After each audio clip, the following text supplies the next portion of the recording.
अच्छा भाई, अब ये शेयर इशू होल्डिंग अकाउंट क्या होता है?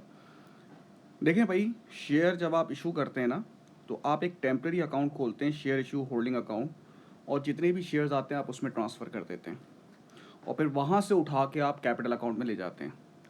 मैं ये मेरे नज़दीक सबसे अच्छा तरीका इसको करने का एंट्रीज़ होंगी।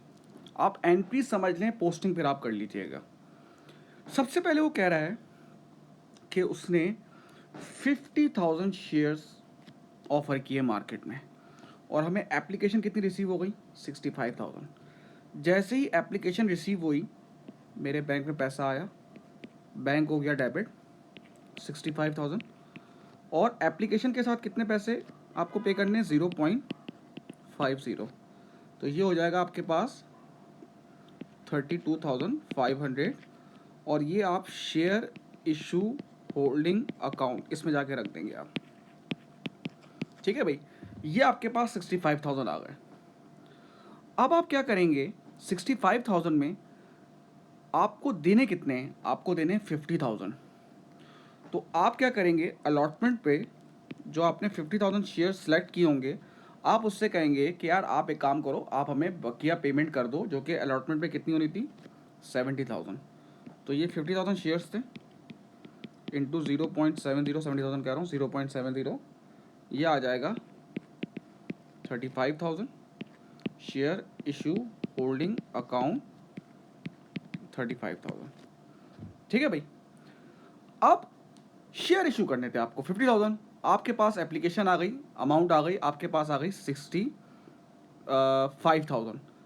अब जो 15,000 आपके पास एक्सेस आए होंगे, वो पैसा आप रिटर्न कर देंगे। Is that right? आपने 50,000 शेयर इशू करने को कहा था, और आपके पास एप्लीकेशन कितनी आ गई? 65,000 आ गई। 15,000 एक्सेस आ गई, और 15,000 की हमारे पास जो पेमेंट पड़ी हुई है वो हमें वापस करनी है। ऐसा ही है, तो आप वो पेमेंट वापस कर देंगे, तो बैंक हो जाएगा क्रेडिट 15,000, और कितने पैसे रखे हुए थे जो उन्होंने हमें इशू पे किए थे? 0.50। ये आ जाएगा आपके पास 7,500, और ये आपने कहाँ से निकाल के? शेयर इशू होल्डिंग अकाउंट, वहाँ से आपने पैसे वापस कर दिए। ठीक है भाई, अब क्या करेंगे आप? शेयर इशू होल्डिंग अकाउंट, जो कि एक टेम्पररी अकाउंट होता है, इसको बंद कर देंगे, और यहाँ से अमाउंट निकाल कर आप इसको कैपिटल अकाउंट में ट्रांसफ़र कर देंगे। ठीक है भाई, तो शेयर इशू होल्डिंग अकाउंट 50,000 है। सही है भाई, 50,000 पार वैल्यू कितनी है भाई? इसकी पार वैल्यू है 1, ये लिखा हुआ। ठीक है ना? 0.5 प्लस 0.7, ये आपके पास बनता है 1.20। इन्होंने 1.20 कैसे लिए थे? इन्होंने कहा था 0.50 आप अलॉटमेंट में दे दें, और 0.50 इशू पे दे दें, और 0.7 जब आपको शेयर अलॉट होंगे आप तब दे दीजिएगा। तो हमारे पास 1.20 इसके पैसे आए हुए।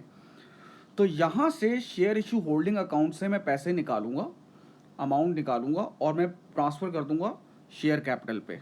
तो यहाँ से इसको डेबिट करूँगा, और शेयर कैपिटल जो कि पार वैल्यू से होता है वो मैं क्रेडिट कर दूंगा।